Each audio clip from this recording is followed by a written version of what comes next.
কি এটা মনে করি তোমরা ইবাদত বলতে কি বুঝি? ইবাদত মানে কি মানে? আমরা তো অন্যান্য মাসে পাঁচ নামাজ পড়ি না পড়ি না, এই মাসে পাঁচ নামাজ পড়ছি, তাহলে ইবাদত কি করলাম? বাড়তি কি করলাম? ইবাদত কাকে বোঝায়? আমরা তো রোজা আসরাতেও রাখি, সবরাতেও রাখি, অন্যান্য সময় গাজা রোজাও রাখি, নফল রোজাও রাখি, এ রোজাও রাখছি। তফাৎটা তফাৎ এখানে রাখতে তফাৎ বুঝতে পারছি না। এমন তো নয় যে রোজার মহারমের রোজা রাখতে যে দুপুরে বা খেতে পাই আমরা বুঝতে পারছি না, তা বলেন এদের এরকম হচ্ছে না, তাও বলেন তফাৎটা কি? এই তফাৎটা আমরা বুঝতে শিখে আমরা জানিও বলা হয়, অনেকে জানি, অনুভব করি না, অনেকে জানি না, বেশিরভাগ জানি না। এই যে রোজা আমরা রাখছি, এই রোজার অর্থ হচ্ছে সংযম। আর সংযমটা এসেছে ধৈর্য এবং সবার থেকে, ধৈর্য এবং সবার থেকে। আর ধৈর্য এবং সবার এসেছে ত্যাগ বা কোরবানি থেকে। যদি কারোর মধ্যে ত্যাগ বা কোরবানি না থাকে তাহলে সব পয়দা হবে না। বা কোরবানি করতে পারলে ধৈর্য এবং সবর পয়দা হবে। আর সবর আর ধৈর্য কি আসবে তখন তার মধ্যে সংযম তৈরি হবে। সংযমের ব্যাখ্যা হলো যে ভোরবেলায় ভাত খেলা বা সন্ধ্যেবেলায় ইফতার করা এটা রোজা। রোজা মানে হচ্ছে আমার শরীরের অঙ্গ প্রত্যঙ্গ যতগুলো আছে সবাই রোজা, যেগুলো আমরা দেখতে পাই আর কিছু দেখতে পাই না।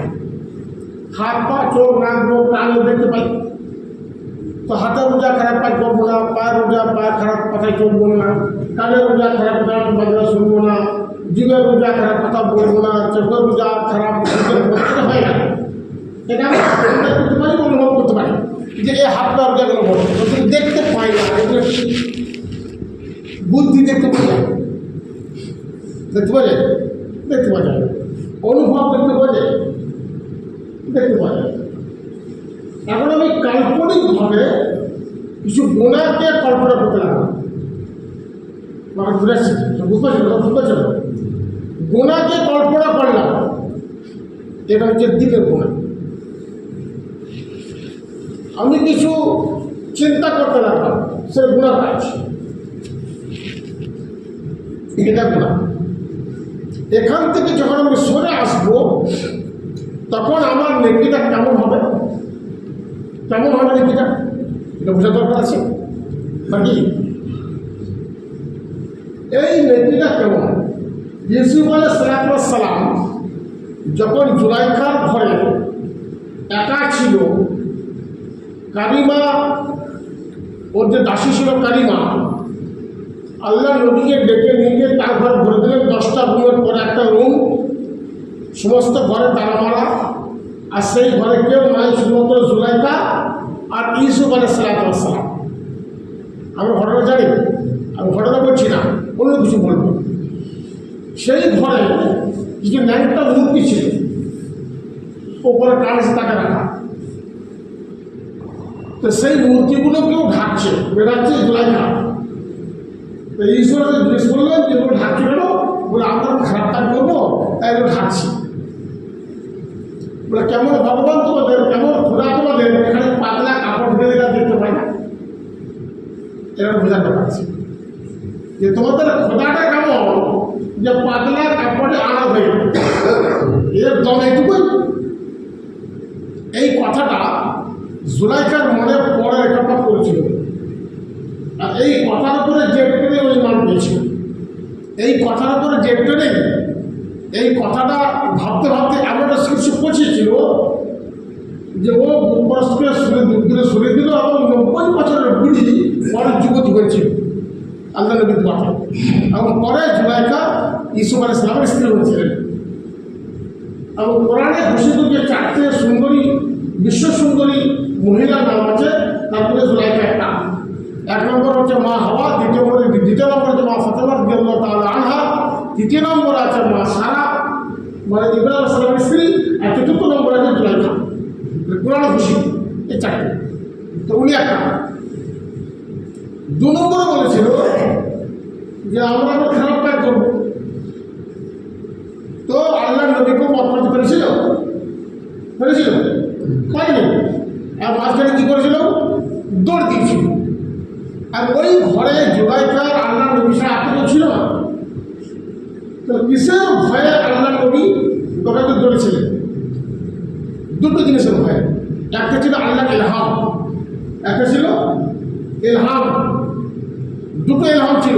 ওয়ারাওয়াদাত হুল্লাতি হুয়া ফি বাইতিহা আন নাফসি ওয়া গল্লাকাতিল আবওয়াব ওয়া ক্বালাত হাইতালা তালা قال معاذ الله انه ربي احسن مثواي انه لا يحب المحسنين ولقد همت به وهم بها لولا برهان ربي برهان رجل আল্লাহর তরফ থেকে দুটো বুরহান এসেছিল, দুটো ইলহাম এসেছিল। একটা ছিল যে পিতা ইয়াকুব আলাইহিস সালামকে দেখতে পেল আর বলল, তুমি আমি নবী, আমার বাপ নবী। ইয়াকুব সালাম বলছেন, আমি নবী, আমার বাপ নবী। ওর বাপ কি ছিল? ঈসা আলাইহিস সালাম। আমার জামাই নবী কে? আইয়ুব আলাইহিস সালাম। তুমি নবী কে? ইউসুফ আলাইহিস সালাম। আর আগের দিন হনেওয়ালা তোমার ছেলে ইমরান আলাইহিস সালাম, তিনিও নবী। আর তুমি নবীর বেটা, নবীর মা, তোমাদের একটা ঘটনা। এতগুলো তাকওয়া আমাদের উপর লেগে আছে,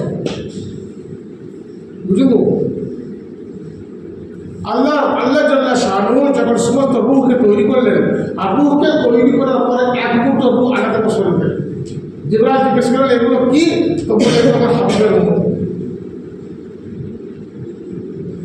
ইসলাম তাহলে আমরা স্পেশালিস্টের জায়গায় এলাম না, এলাম না, বোঝার দরকার আছে।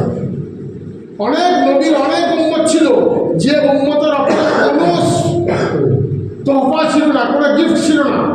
কুতিবা আলাইকুমুস সিয়াম কামা কুতিবা আলাল লাযীনা মিন ক্বাবলিকুম লাআল্লাকুম তাত্তাকুন। তোমাদের পূর্বপুরুষদের উপর যেমন রোজা ফরজ করা হয়েছিল, তোমাদের উপর রোজা ফরজ করা হলো। এটা রোজা, কিন্তু তোহফা বলেনি, তোহফা আলাদা কিছু। ইউসুফ আলাইহিস সালাম ওখান থেকে দৌড় দিলেন, আগে দৌড়ে বেরিয়েছিলেন, তারপরে দরজাগুলো খুলেছিল, নাকি খুলেছিল তারপর দৌড়েছিলেন? কোনটা? আগে দৌড়েছিলেন। আর এটা সঠিক কথা। আগে উনি দৌড় লাগিয়েছিলেন, দরজা কাছে গিয়ে দরজা খুলে গেছে। তাহলে আগে দৌড়, আগে খুরুচ, আগে ঢিলা, আগে বের হও। বাসে চাপার আগে সিট পাওয়া যায়, চাপার পরে সিট পাওয়া যায়। জি, তাকে দৌড় লাগাইতে হবে, তারপরে আল্লাহ তার রাস্তা খুলে দিয়েছে।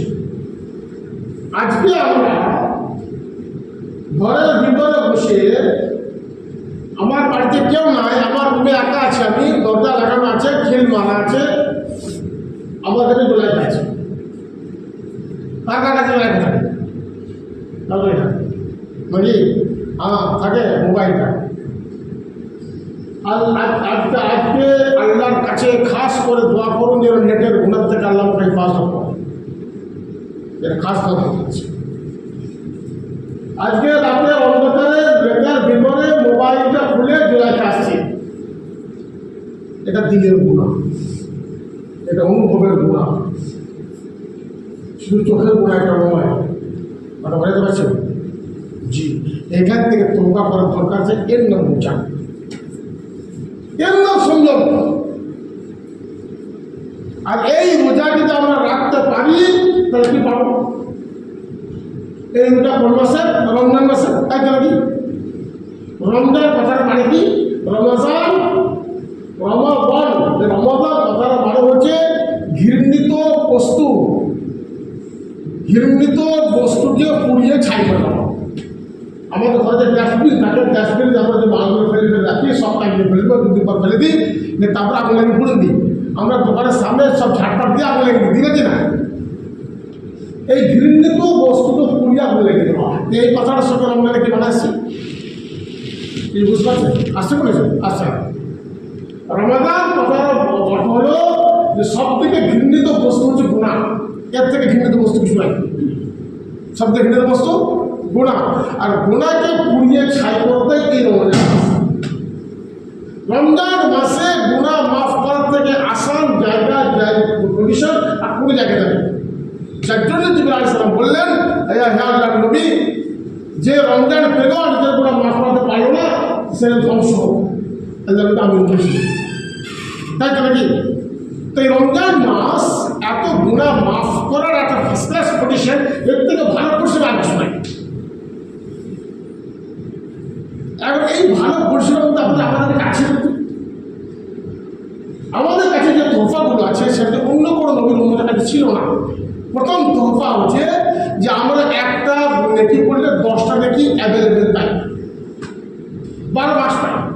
অন্য নবীর উম্মতরা একটা নেকি করলে একটা পেত, আর অন্তত কথার কথা 5টা করলে তো 5টা নেকি পেত। আমরা 12 পাই 50টা, এটা করে 12 মাস পেয়ে থাকি। এটা প্রথম সাবসিডি হবে, হাবিবও উম্মত করে এটা পাই। দ্বিতীয় হিসাবে রমজান মাসের জন্য বলা হচ্ছে 70 গুণ পাবে। কত গুণ বলা? 70 গুণ। তাহলে ওইটার সঙ্গে ইন্টু 70 যোগ হবে। তাহলে একটা গুণা নেকি বলে আমরা 10টা পাতাম, 10 × 70 সমান 700। অর্থাৎ একটা নেকি বলে আমার জানা এই রমজান মাসের নেকির জন্য 700 নেকি লেখা হবে। সবার আগে কাজ করলে হবে নাকি? জি, আজকে বলে হবে, কাজে হবে। তো 700 থেকে বাড়াবো, দ্বিতীয় বাড়াবো। 3 নম্বর আসে রমজান মাসে প্রত্যেক দিন ইফতারের সময় হাবিবের উম্মতকে 10,000 উম্মতকে বেকসুর খালাস করে দেওয়া হয়। কোন কাজে খালাস করতে হয়, কাজে মাফ করতে হয়? যারা জাহান্নামী তকমালে পড়েছে আর করে ফেলেছে। জি, এদেরকে নিষ্পাপ বানিয়ে দেওয়া হয়। কত বড় ডেলি? 10,000। আর 30 তারিখ বা 29 তারিখ পর্যন্ত, শেষ রমজান আগের দিন পর্যন্ত যত যোগ হলো 30ই ধরলেন, তার 3 লাখ হলো না? 3 লাখ হলো তো? এই যত হলো শেষ রোজার ইফতারিতে আবার অতগুলোকে মাফ করে দেওয়া হয়। এটা হাবিবের উম্মতের তোহফা। এইবার টোটাল মিলে যত যোগ হলো ঈদের দিনে প্রথম সেজদায় এতগুলো লোককে আবার নিষ্পাপ বানিয়ে দেওয়া হয়। এটা হাবিবের উম্মতের তোহফা। এখন বুকটা খালি চড়া হচ্ছে না, হচ্ছে আল্লাহ কাছে মাফ পাবো, আর বুক চড়া হতে হচ্ছে না। হ্যাঁ, আমরা ওই হাবিবের উম্মত। এবার বুঝতে আমরা জানি না আমরা কার।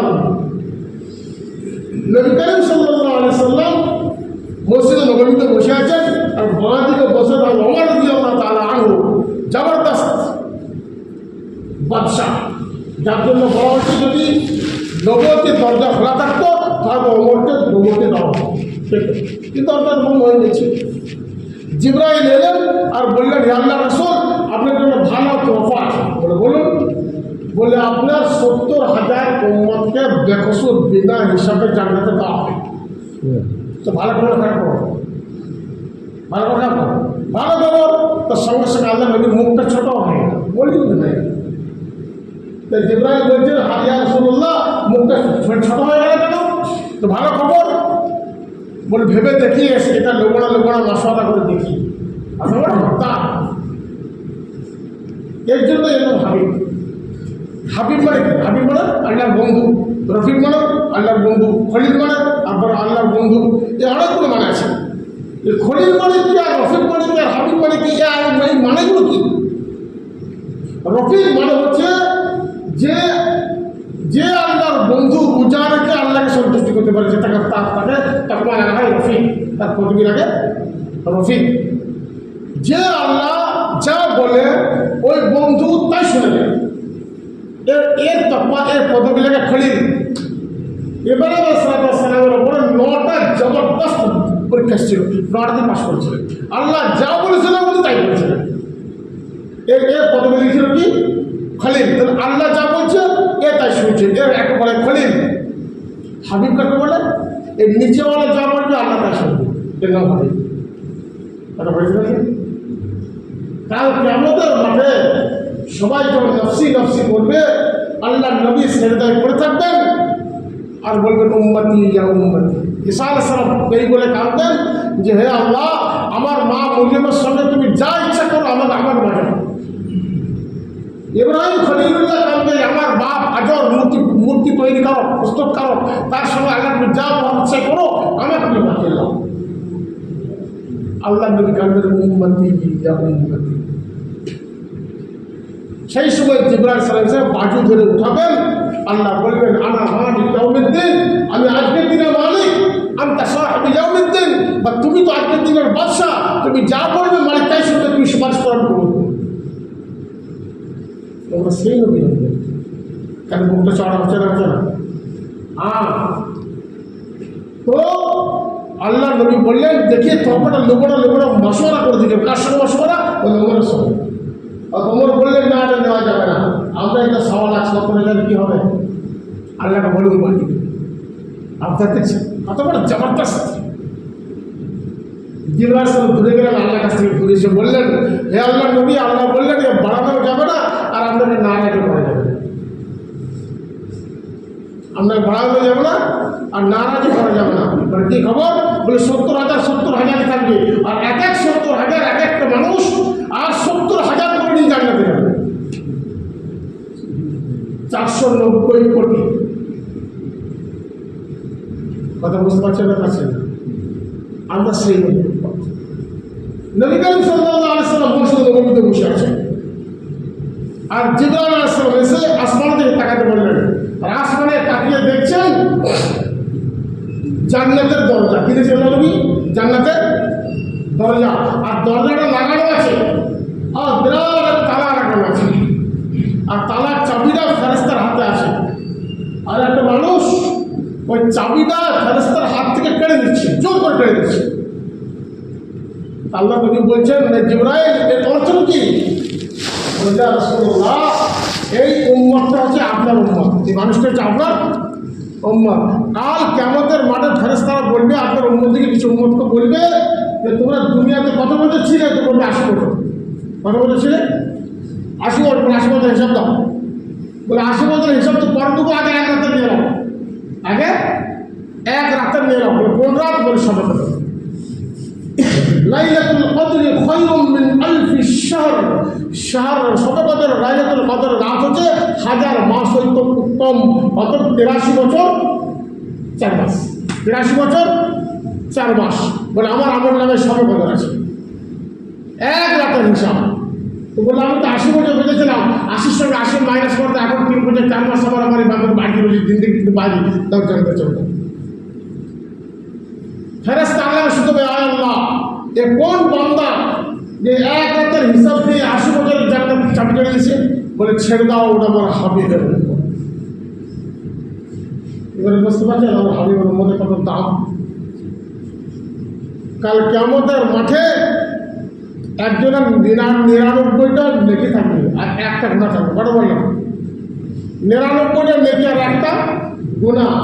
তো আল্লাহ বলবে যা তুই একটা নেকি নষ্ট করে নিয়ে, তো চলে গেল আপনজনের কাছে। কত ভাইয়ের কাছে গেল, কেমন দিকে ভাই করবে? আমার দুনিয়াতে কোনো ভাই ছিলই না। মাকে বললো, বাবাকে বললো, মা বলছে দুনিয়াতে বিয়ে হয় না ছেলে কিনে না, বাপ বলছে দুনিয়াতে বিয়ে হয় না তো ছেলে কোথা থেকে ভাই? কত বড় অস্বীকার করছে।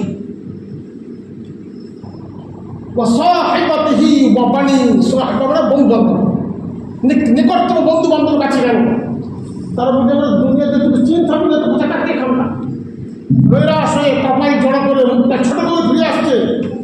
আর এক বন্ধু দেওয়ার সময় অপরিচিত দাঁড়িয়ে ছিল, সে বলে সে দেখেছিল তাকে জানে, সে বলে কি ঘুরে দিত ওরা আমার কাছে নাই। তুমি কি দিবে?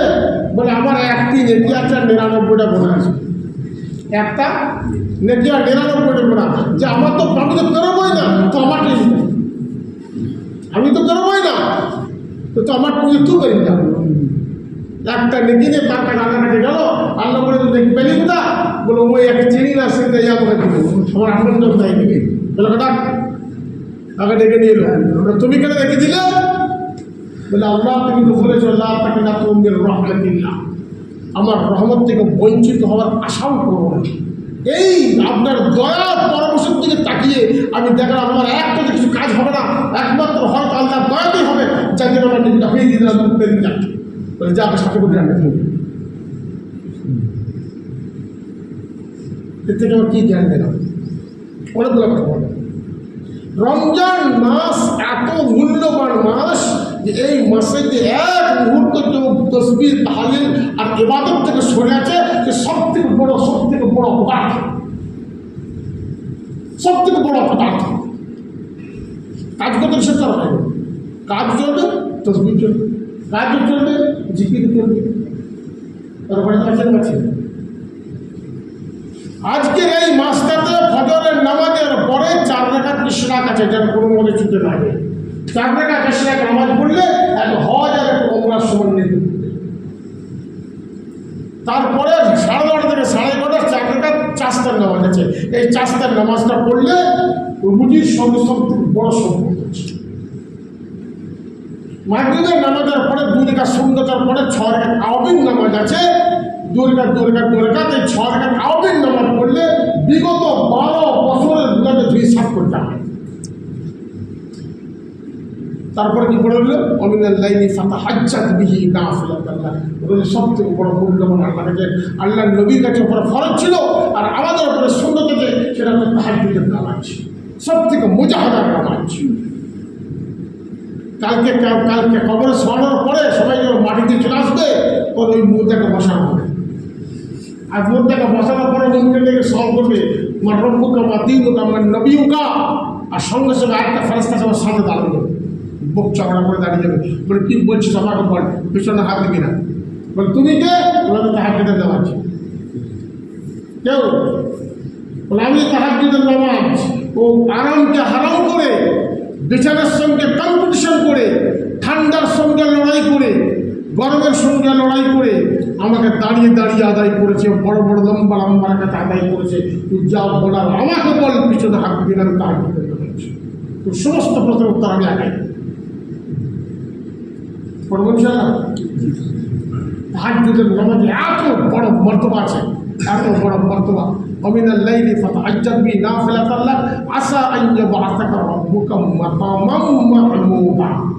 এই মাহমুদের মাকাম দেয় এই তাহাজ্জুদ, সবথেকে মুজাহাদার নামাজ হচ্ছে এই তাহাজ্জুদ। নবী করিম সাল্লাল্লাহু আলাইহি ওয়াসাল্লাম মক্কা থেকে মদিনা হিজরত করছেন। আল্লাহ আবু বকর সিদ্দিক রাদিয়াল্লাহু তাআলা আনহু দরজা দরজা একটা টোকা মারতে, একটা টোকা আঙুলের টোকা করে, টোকা মারার সঙ্গে সঙ্গে দরজা খুলে দিতে আবু বকর রেডি, 2টা পানির মশলা, ঘটি, কিছু খাবার। আসমান রাদিয়াল্লাহু তাআলা আনহু আর কাপড়ে লেবু উঠিয়ে দাঁড়িয়ে আছে। আল্লাহ নবী জিজ্ঞেস করলেন, আবু বকর তুমি জানলে কি করে টোকা মারবো? বলি ইয়া রাসূলুল্লাহ, 6 মাস আগে যেদিন বলেছিলেন যে হিজরত করতে হতে পারে, আর হিজরত করলে তোমার সঙ্গে নিতে পারি, এই 6 মাস আমি বিছানায় পিঠ ঠেকাইনি, পাশে আপনি আজকেই দেখতে পারেন আমি প্রত্যেক দিন এই সব নামাজ পড়ার পরে এই ওটা কম্বল পিঠে বেঁধে দরজায় দাঁড়িয়ে থাকতাম, কবে আমি টোকাটা মারব? 6 মাস দাঁড়িয়েছি, 6 মাস আমার বিচারের সঙ্গে কোনো সম্পর্ক নেই।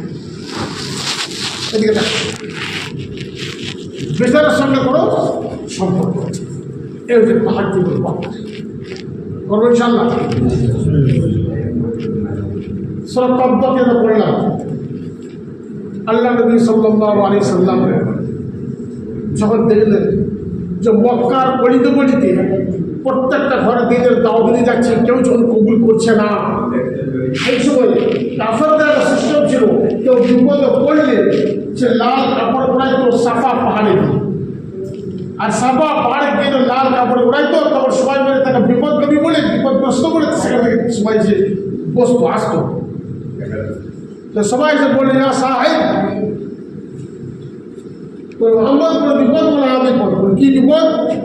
বলে আমি যদি বলি এই পাহাড়ের উল্টো দিকে কিন্তু সৈন্য মোতায়েন রয়েছে, তোমাদের উপর অপরিচিত হামলা করবে, তোমরা বিশ্বাস করবে? বলে হ্যাঁ বিশ্বাস করবে। কেন বিশ্বাস করবে?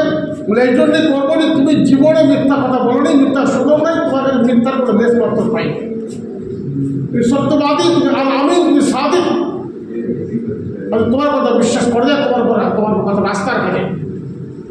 তাই শুনে নাও, ফেরেশতাদের আকাশে একজন সৈন্য মোতায়েন রয়েছে, যাদের নাম হচ্ছে ফেরেশতা। এরা যদি আমার সিরাত কুতুবের নাম মেনে নাও, তাহলে এরা অপরিচিত হামলা করতে পারে, যার নাম হচ্ছে গজব, যার নাম গজব। অথবা তোমরা আমার সিরাতকে মেনে নাও। সবাই নিশ্চুপ আছে, কেউ রাগায়নি। আবু লাহাব নিয়ে বললো, তুমি এই কথা বলার জন্য আমাকে ডেকেছো? তোমার দিনটাই ধ্বংস হোক, এই বলে একটা ঢেলা মারলো। আর পাথর ঢেলাটা আমরা নদীর কাজ পর্যন্ত পৌঁছায়নি এবং অনেকটাই দূরে পড়েছিল। এই হত্যাটা, এই ব্যবহারটা আল্লাহ শাহুর পছন্দ হয়নি। আর তাব্বাত ইয়াদা নাজিল হল, তাব্বাত ধ্বংস হয়ে যাক ইয়াদা আবু লাহাবের দুই হাত, তাব্বাত ইয়াদা আবি লাহাব মা আগনা আনহু মালহু ওয়া মা কাসাব। আর তার ছেলে বা তার সন্তান আর তার স্ত্রী তার কোনো কাজে লাগবে না। কে বলছেন? আল্লাহ জাল্লা শাহু বলছেন। এই সূরাটা নাজিল হওয়ার 10 বছর আবু লাহাব বেঁচে ছিল, নিজেকে শোধরাতে পারেনি। কারণ তার দিলে মোহর লেগে গেছিল এই ইনকার করার জন্য। আজকে আমরা অনেকেই কথায় কথায় অনেক কথাকে ইনকার করে বসি। ইনকার এত বড় খারাপ জিনিস যে আল্লাহ ইনকারকারীকে তার দিলে মোহর করে দেয়। সে মনে করে আমি ঠিক জায়গায় দাঁড়িয়ে আছি, কিন্তু না, সে ঠিক জায়গায় যায়, তা অনেক জায়গায় সে ঘুরে চলতে হয়। আল্লাহ নবী সাল্লাল্লাহু আলাইহি সাল্লামকে চাচা আবু তালিব 44 বছর 10 দিন সব রকমের শেল্টার দিয়েছিলেন। রাজনৈতিক শেল্টার দিয়েছিলেন, অর্থনৈতিক শেল্টার দিয়েছিলেন, পারিবারিক শেল্টার দিয়েছিলেন। তারপরেও উনি ইমান পায়নি। কেন? এর পিছনে কারণ কি ছিল? কারণ একটাই ছিল, যেদিনে নিজের ছেলে আলী রাদিয়াল্লাহু তাআলা আলী খুঁজতে খুঁজতে খুঁজতে খুঁজতে আর কামের বাড়ি থেকে খুঁজে পেল। আর তখন কে দেখলো,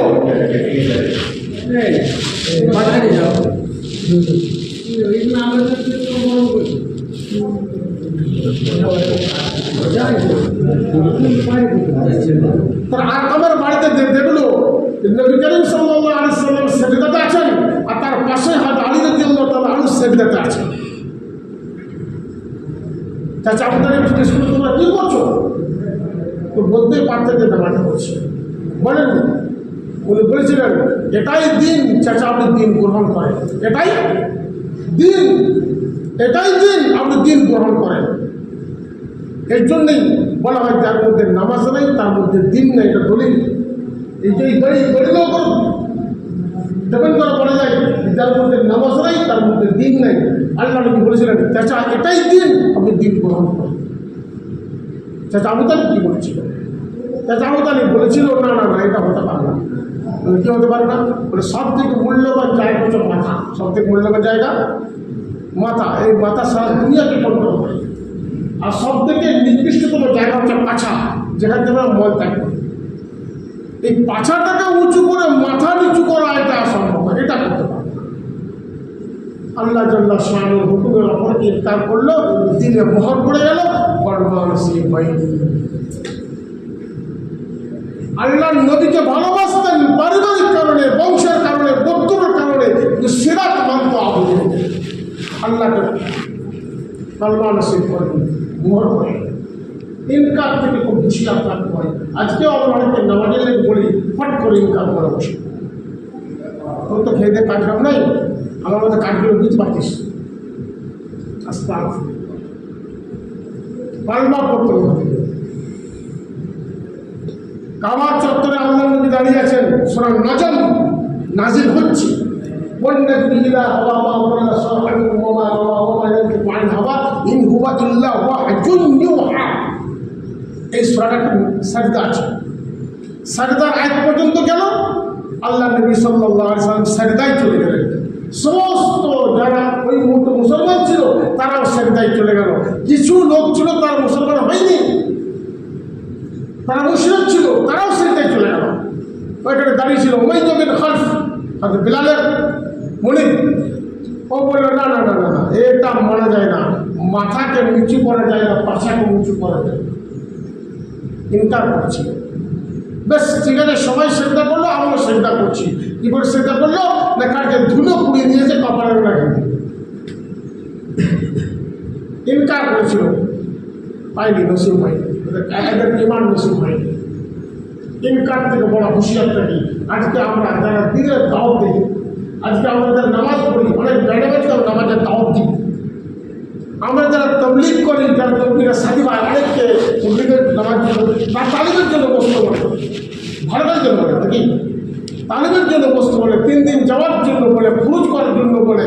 আল্লাহ নবী সাল্লাল্লাহু আলাইহি সাল্লামের জিন্দেগির সবথেকে বড় টার্নিং পয়েন্ট ছিল যে মক্কি জিন্দেগি আর মাদানী জিন্দেগির দুটো মাঝখানে যে টার্নিং পয়েন্ট, সেটা ছিল এই বিচরণ। অতই খরচ নিজের জায়গাটা বাড়লে আল্লাহ রাস্তায় বেরিয়ে গেল। সবথেকে বড় টার্নিং পয়েন্ট ছিল এইটাই। নবীদের থেকে বড় ইবাদত কোনো মানুষের দ্বারা সম্ভব নয়, সম্ভবই নয়।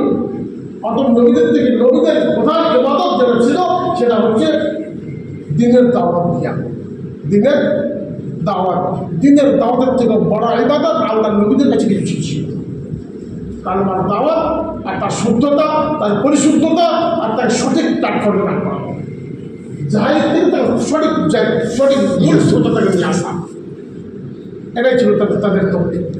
আজকেও সে এই কাজটাই চলে। আবার এই কাজটা করার পিছনে অনেকে ইনকার করে বসে। ইনকার করলে কি হয়, আজকেও যারা আবু হাতের মতো বলছে তারা বুঝতে পারছে না, তারাও কিন্তু ইনকার ওই জায়গাটাই তারা ধরে নেয় এবং তাদের দিল মোহর পড়ে যায়। তারা নিজেও বুঝতে পারে না, সারা হয়তো বয়স্কার ভিতরে ইবাদত করে কিন্তু কবুলিয়াত ভাইরা তার দিল মোহর। আমরা ইনকার থেকে বড় দূরে থাকবো। বাকি রইল কিছু লোক আমরা মানি কিন্তু শুনি কিন্তু না শোনার ভান করে থেকে যাই। নবর তার পৃষ্ঠায় রয়েছে, বলে কথা তার আনালি জাহান্নাম কাসীরুম মিনাল জিন্নি ওয়াল ইনস লাহুম কুলুবুন লা ইয়াফকাহুনা বিহা। ওই জিন আর ইনসানকে নিচু দিকে মাথা করে জাহান্নাম থেকে লিপ্ত করার তাদেরকে যাদের কল্প দিয়েছি, অনুভব করার শক্তি দিয়েছি, কি তার অনুভব করে না। বলে আল্লাহ ইউসিরুনা বিহা, যাদেরকে মগজ দিয়েছি বোঝার মতো না, তারা বুঝেও বুঝে না, বুঝার ভান করে চলে যায়। আর কান দিয়েছে শোনার জন্য, তারা শোনে না, না শোনার ভান করে চলে যায়। অত শুনেও শোনে না, বুঝেও বুঝে না, আর দিল দিয়ে অনুভব করেও করে না। পুরা এরা হচ্ছে 24 পথ জানোয়ারের মতো, বালহুম আদাল, তার থেকেও নিকৃষ্ট। উলাইকা হুমুল গাফিলুন, এদেরকে গাফিলদের সঙ্গে এদেরকে জাহান্নামে ফেলা। ওদের শুধু ইনকার নয়, আমরা শুনেও যদি না শোনা ভান করে থাকি, বুঝেও যদি আপনাদের ভান করে থাকি, তাহলে কেমনদের মাঠে আমাকে ছেড়ে কথা গাইবে না, তাহলে কেমনদের মাঠে আমাকে পাকড়াও করা হবে। এখান থেকে বাঁচার জন্য আমাদের এই দুনিয়াটা মাত্র কয়েকটা দিন আমাদেরকে দেওয়া হয়েছে। যাও দুনিয়াতে অন্যান্য নবীর উম্মতিকে 150, 200, 500, 1000, 1200, 1500, 2000 তাদের হায়াত ছিল, তোমাদেরকে এত হায়াত দিই নাই, মাত্র কয়েকটা বছর, মাত্র কয়েকটা বছর। তার মধ্যেও 1/3 বাদ, 1/4 বাদ। যদি 7 বছরের জিন্দিগি ধরি তো 15 বছরটা না বাড়ালে কেটে যাবো, ওদের ইস্তাফ নাকি গুরুপতি বলেছে।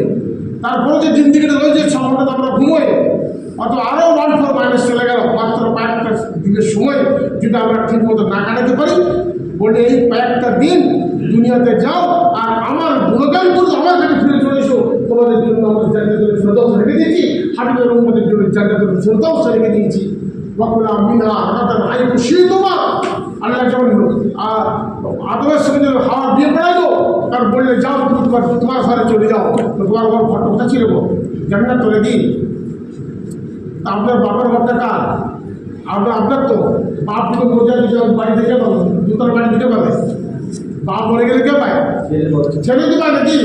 হ্যাঁ, তো বাপ আমার বাপ যদি আদম ছিল, তা আদমের ঘর ছিল জান্নাত, আমাদের ঘর কোথা হবে? জান্নাত। আমাদের ঘর অ্যাকচুয়াল কিন্তু জান্নাত।